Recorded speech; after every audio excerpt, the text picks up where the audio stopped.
ने कार के पीछे के दृश्य को देखने के लिए किस प्रकार के दर्पण का उपयोग किया जाता है?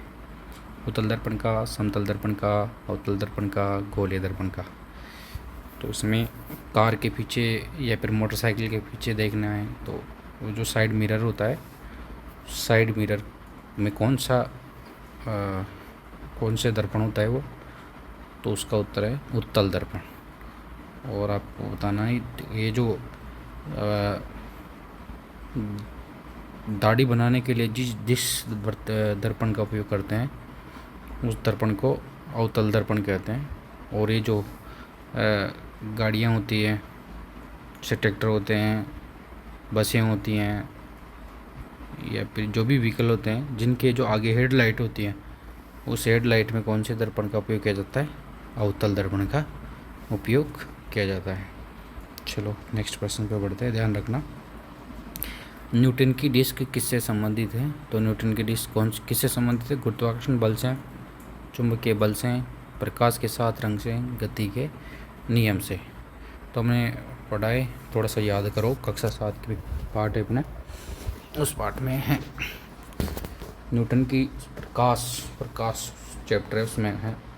तो न्यूटन की डिस्क किससे संबंधित है? प्रकाश के 7 रंग से। ठीक है। निम्न में से समूह कौन सा समूह वन में मृत जंतुओं को खाकर जंगल का वातावरण साफ रखने में मदद करता है? तो कौन सा समूह है जो जंगल में मृत जंतुओं को खाकर जंगल का वातावरण साफ रखने में मदद करता है? मृत जंतुओं को खाता है। तो मृत जंतु को कौन खाता है? गाय, बकरी, भैंस मृत जंतु को खाती है। शेर, चीता, भालू क्या मृत जंतु को खाते हैं? चूहा, मोर, सांप क्या मृत जंतु को खाते हैं? गिद्ध, कौवा, गिद्दड़। तो याद होगा ये तो, मृत जंतु को कौन खाते हैं? गिद्ध, कौवा और गिद्दड़। ठीक है। ये जो शेर, चीता, भालू है, ये जीवित जंतुओं का शिकार करते हैं, ये मरे हुए का नहीं। तो मरे हुए जंतु को कौन खाते हैं? गिद्ध, कौवा और गिद्दड़। और ये इनको खा करके वातावरण को साफ रखने में मदद करते हैं। ठीक है। अच्छा प्रश्न है। निम्न में से कौन सा खाद्य श्रृंखला का सही क्रम है? खाद्य श्रृंखला मतलब फूड सीरीज से। तो घास को कौन खाता है? कीट को कौन खाता है? मेंढक। कीड़ों को मेंढक ही खाते हैं। मेंढक को कौन खाता है? सर्प। और सर्प को कौन खाता है? गरुड़ या उकाब या गरुड़। तो मेरे हिसाब से यही सही है। घास को कीट को मेंढक, मेंढक को सर्प और सर्प को उकाब। तो ये ठीक सीरीज है। इसमें देखना, कीट को घास खाती हैं क्या? नहीं, गलत। इसमें देखो, मेंढक को सांप खाता है, सही है। क्या सांप को कीड़े खाते हैं क्या? मरे को जरूर खा सकते हैं, जिंदे सांप को नहीं खाते, तो गलत। घास को कीड़े खाते हैं, ठीक है। कीड़ों को मेंढक, और मेंढक को काब, नहीं, गलत। मेंढक को सांप खाते हैं और सांप को कौन खाता है? उकाब खाता है। तो इस वजह से गलत हो गया। ठीक है, वही उत्तर सही है। अकार्बनिक कौन सी? अकार्बनिक अशुद्धि कौन सी है? अकार्बनिक मानव मल, नाइट्रेट, जैविक अपशिष्ट पदार्थ या तेल। तो अकार्बनिक अशुद्धि कौन सी है? तो मानव से रिलेटेड जो भी होगा, मानव से संबंधित होगा, सब वो कार्बनिक होगा। मानव जो भी खाएंगे पिएंगे, जो पेड़ पौधों से संबंधित होगा या फिर मनुष्य से या जीवों से रिलेटेड होगा, वो सब कार्बनिक होगा। तो जीवों से रिलेटेड है वो सब कार्बनिक। मानवमल जीवों से संबंधित है। जैविक अपशिष्ट, जैविक मतलब जीव से संबंधित हो गया, तो ये क्या हो गया? जैविक अपशिष्ट। ये भी क्या हो गया? इसमें भी कार्बन हो गया। और तेल ये भी कार्बनिक हो गया। तो अकार्बनिक कौन सा बचा? नाइट्रेट। बाकी तो सब क्या है? कार्बनिक है, अकार्बनिक नहीं है। अकार्बनिक कौन सा इनमें? केवल नाइट्रेट। कौन है? नाइट्रेट है इनमें। देखो, तो आपको उससे मतलब नहीं, आपको समझना है कि कार्बनिक कौन से हैं। कार्बनिक कौन से हैं? तो कार्बनिक कौन से हैं? कार्बनिक है मानवमल, मनुष्य मतलब जीव से संबंधित जो भी है सब, जैविक अपशिष्ट, ये सब कार्बनिक है तीनों। और ये नाइट्रेट क्या है? अकार्बनिक है। ठीक है, आगे बढ़ो, अगला प्रश्न। शुष्क आपंक का उपयोग निम्न में से किस रूप में किया जाता है? आपंक, पंख पंख पंख मतलब कीचड़ होता है, और कौन सा? शुष्क, शुष्क आपंक, कौन सा कीचड़? शुष्क कीचड़ का उपयोग निम्न में से किस रूप में किया जाएगा? खाद के रूप में, ईंधन के रूप में, औषधि के रूप में, सिंचाई के रूप में? तो बताओ। आपंक जो सूखा कचड़ा होगा, उस सूखे कचड़े को किस में उपयोग करेंगे? खाद में। किस में? खाद में उपयोग करेंगे। कृषि में मिट्टी की उर्वरता बढ़ाने के लिए किसका उपयोग किया जाएगा? तो उर्वरता बढ़ानी है मिट्टी की, तो क्या जल का उपयोग करेंगे? क्या? नहीं। क्या कीटनाशक का? नहीं। उर्वरता, उर्वरता मतलब उसमें उत्पादन ज़्यादा होता है उर्वरता बढ़ाने से। बीज का, बीज के ऊपर उपयोग से क्या कृषि में उर्वरता बढ़ेगी? क्या? नहीं। तो उर्वरता कब बढ़ती है कृषि में? जब खाद एवं उर्वरक मिलाते हैं। चलो अगला प्रश्न। बीजों की गुणवत्ता कैसे सुनिश्चित किया जाता है? तो ये सब कक्षा 8 की पहले पार्ट में से ही है सारे प्रश्न।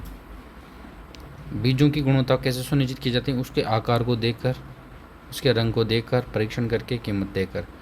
तो क्या देख करके बीजों की गुणवत्ता सुनिश्चित होगी? इंश्योर करेंगे कि बीज ठीक है, तो उसका क्या करना पड़ेगा? परीक्षण करना पड़ेगा। परीक्षण कैसे किया जाता है? तो परीक्षण तो पता ही होगा कैसे किया जाता है।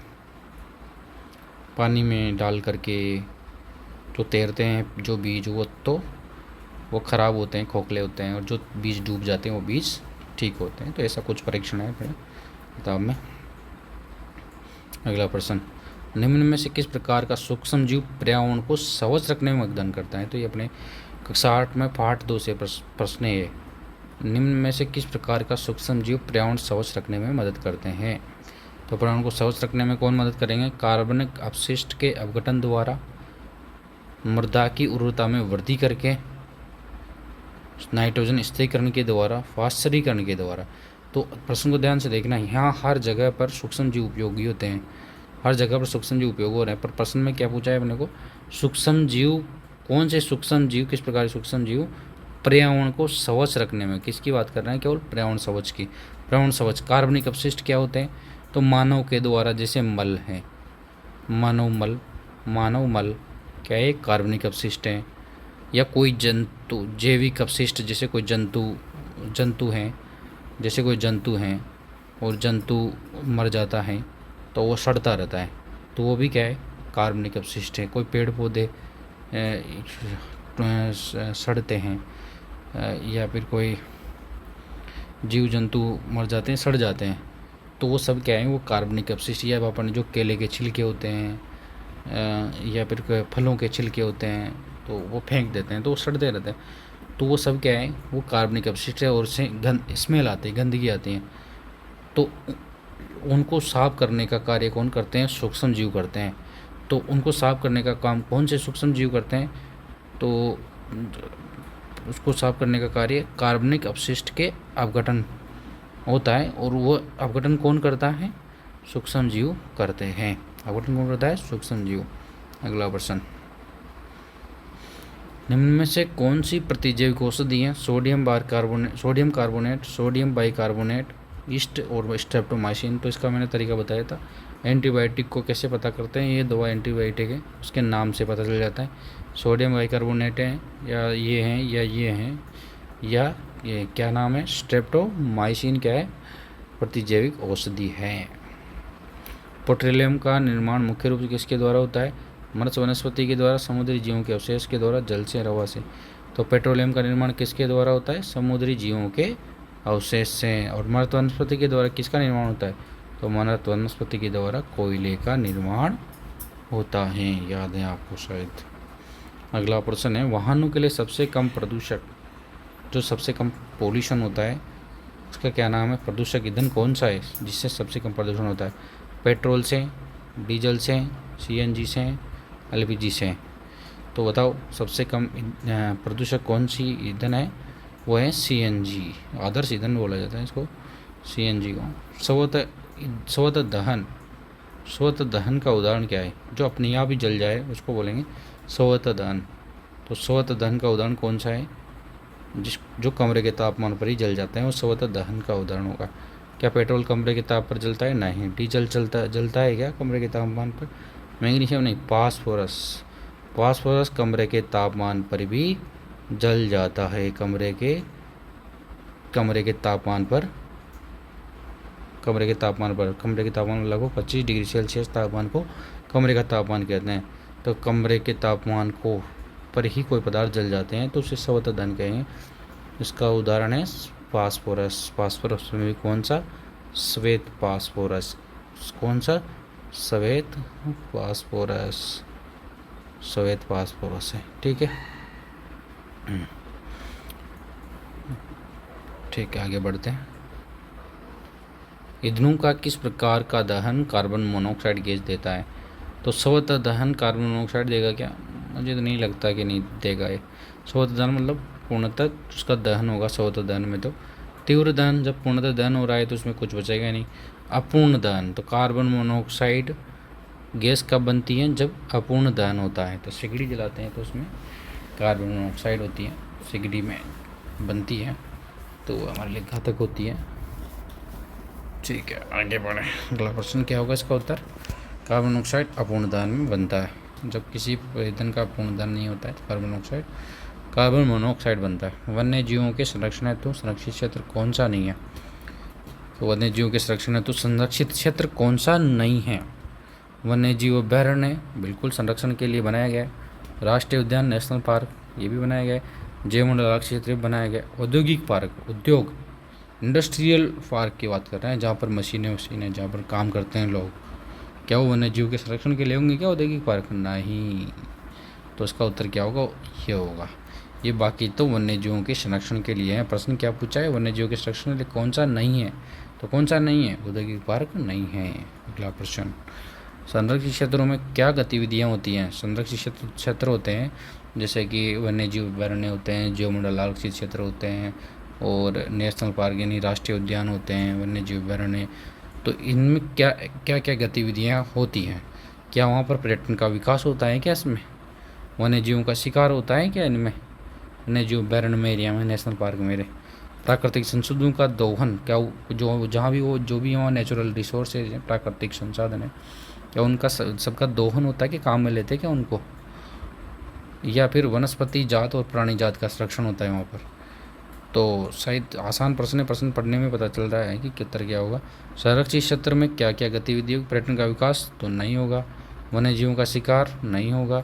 संरक्षित क्षेत्र है मतलब बचाने के लिए क्षेत्र है, और संरक्षित का मतलब दोहन का मतलब क्या बचा रहे? दोहन का मतलब तो उपयोग लेना होता है, तो ये भी नहीं। तो संरक्षित का मतलब बचाना, संरक्षण करना। संरक्षण किसका होगा? वनस्पति जात और प्राणी जात का। वैश्विक तापमान वृद्धि का क्या प्रभाव होता है? तो वैश्विक तापमान, ग्लोबल वार्मिंग पढ़ा था हमने। ग्लोबल वार्मिंग का प्रभाव क्या होगा? इफेक्ट क्या होगा उसका? उसे क्या क्या हो सकता है ग्लोबल वार्मिंग से? तो उसमें तापमान में वृद्धि होती है, हमने पढ़ा था। और तापमान में वृद्धि होने से क्या होता है? हिमनद पिघलते हैं, और हिमनद पिघलने से क्या होगा? समुद्र तल में वृद्धि होती है। समुद्र तल में क्या होती है? जलस्तर में वृद्धि होती है ना। इसका मतलब क्या होगा? तीन ही इफेक्ट होते हैं इसमें। ग्लोबल वार्मिंग से तीनों ही, तापमान में वृद्धि होगी, वृद्धि होने से हिमनद पिघलेगा, और समुद्र तल में वृद्धि होगी इससे। उत्तर क्या होगा इसका? उपरोक्त सभी। अगला प्रश्न, निम्न में से कौन सी प्रजातियाँ संकटापन मतलब जिनके संकट निकट हैं, संकटापन करते हैं जिनका संकट निकट है, कहलाती हैं? तो उसका उत्तर होगा वे प्रजातियाँ जिनकी संख्या बढ़ रही हैं। तो जब संकट आ रहा है तो संख्या बढ़ेगी क्या? नहीं, ये तो गलत है ऑप्शन। वे प्रजातियाँ जो विलुप्त हो चुकी हैं, तो जब समाप्ति हो गई तो उसको संकटापन थोड़ी बोलेंगे। विलुप्त होना मतलब संकट तो नहीं होगा। वे प्रजातियाँ जो विलुप्त हो सकती हैं, बिल्कुल जिनके ऊपर संकट आया, तो उत्तर क्या होगा? विलुप्त हो सकती हैं। तो ये उत्तर होगा इसका। देखो इसको भी पढ़ लेते हैं एक बार। वे प्रजातियाँ जो किसी विशेष स्थान पर पाई जाती हैं, तो विशेष स्थान पर पाई जाने वाली प्रजाति को क्या कहते हैं? विशेष क्षेत्रीय प्रजाति कहते हैं इसको। तो ठीक है, तो इसका उत्तर क्या है? संकटापन कौन सी होती हैं? जो विलुप्त हो सकती हैं। आगे, निम्न में से किस तकनीक में शरीर के बाहर कृत्रिम निषेचन होता है? तो किस तकनीक में होता है शरीर के बाहर कृत्रिम निषेचन? क्लोन, मुकुलन, कायांतरण, IVF। तो निषेचन किस में होता है? सब शरीर के बाहर। तो निषेचन शरीर के बाहर होता है, कृत्रिम की बात कर रहे हैं। तो कौन सा होता है? IVF। किस में होता है? IVF में शरीर के बाहर निषेचन होता है।